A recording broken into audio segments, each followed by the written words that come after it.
Firebuggers. This is Firebug Live. I'm your host, Eric Coe.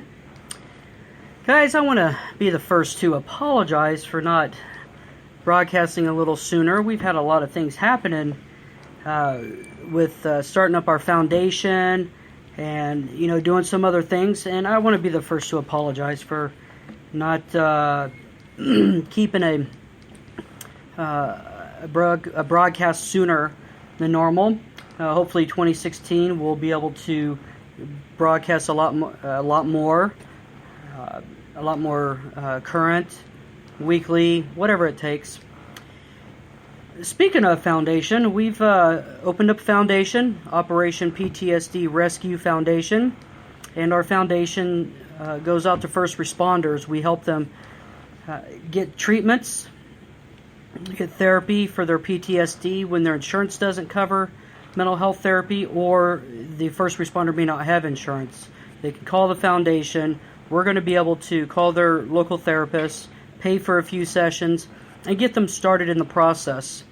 We also like to help families when their first responder decides to end their life in their own hands. We like to step up and want to be able to help them with funeral expenses, because it's devastating and it's unexpected, and people don't save up for that kind of stuff. So we want to be able to help out.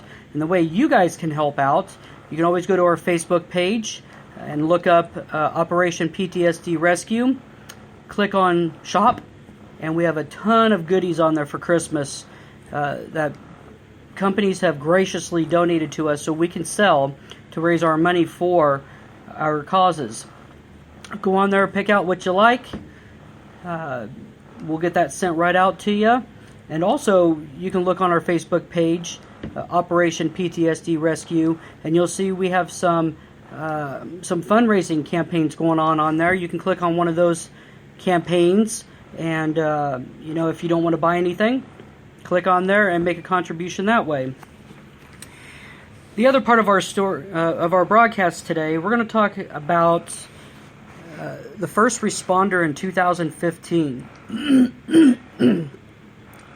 Now, with that said, it's been a crazy busy year with first responders this year, and we've got 2 weeks to go before before Christmas kicks in. 2015 is about to be a distant memory, but we're going to look back at some of the things that first responders had to go through, where they were tested. Boy, there's a lot of things that happened to test our first responders this year. Events like the San Bernardino shootings, the Paris attacks, Charlie Hebdo event, the Ferguson, Missouri protesters, the Baltimore, Maryland riots, the Philadelphia, Pennsylvania train derailment. That was a pretty big one. The Charleston, South Carolina church shootings, the Marines that were killed in Chattanooga, Tennessee, movie theater shootings in Louisiana, the massive wildfires in California. They're saying that they're going to set a record this year. I think the last report I heard, it was like 9.8 million acres were burned this year so far. We've had the shootings at the Oregon Community College, and then of course the Planned Parenthood shooting there in Colorado Springs, Colorado. The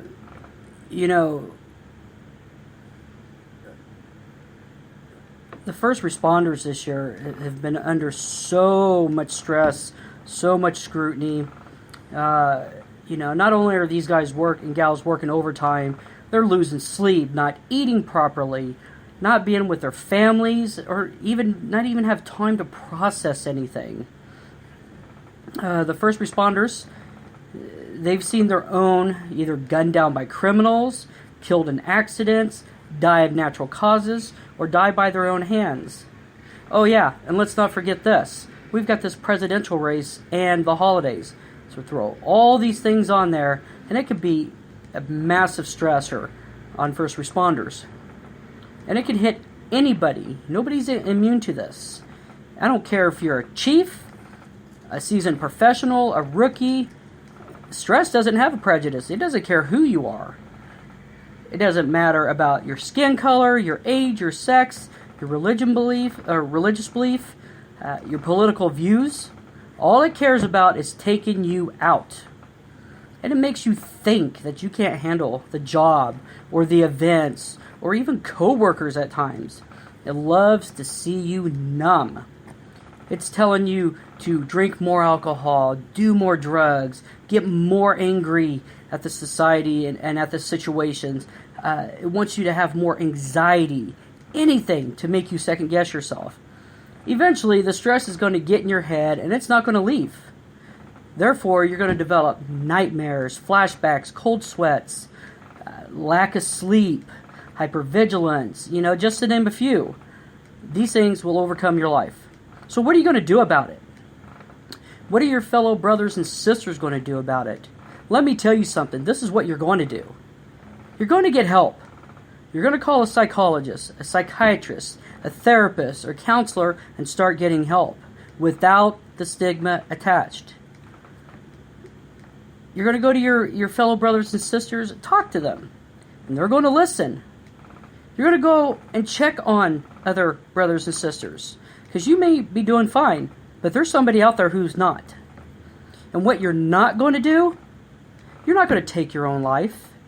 You're not going to run to a bottle. You're not going to run to prescription drugs or recreational drugs. You're not going to run away from any help or hide or do anything. You need to take control of your life. Don't let it control you. You need to take care of each other because each other might be all someone has.